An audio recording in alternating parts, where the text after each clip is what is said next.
U.S. President Barack Obama is in Addis Ababa, where he met Ethiopia's Prime Minister.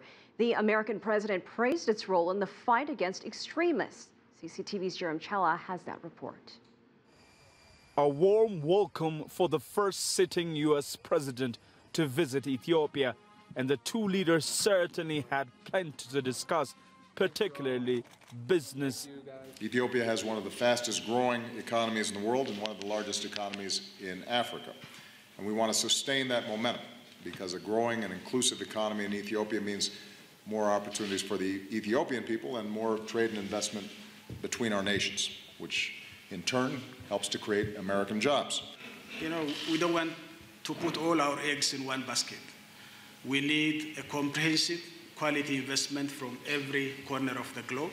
We have long-standing relations, diplomatic relations, but the investment flow doesn't match that long history of cooperation between Ethiopia and the United States. Security inevitably was high on their agenda. Just hours before Obama touched down in Addis on Sunday, al-shabaab militants had struck in Mogadishu, killing at least 15 people. Ethiopian troops play a major role in combating al-shabaab, and Ethiopia's leader says Addis and Washington want to do more to stabilize Somalia.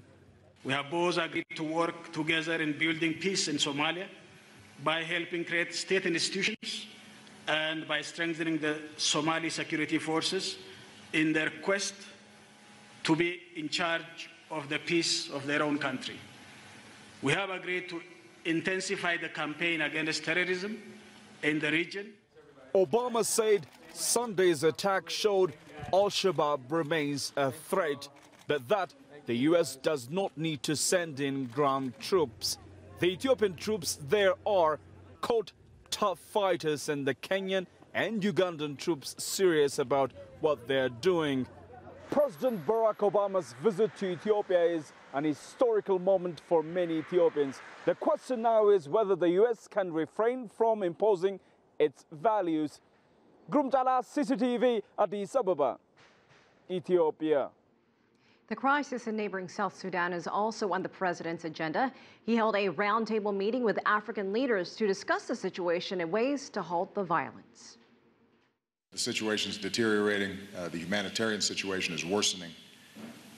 The possibilities of renewed conflict in a region that has been torn by conflict for so long and has resulted in so many deaths is something that requires urgent attention from all of us, including the international community.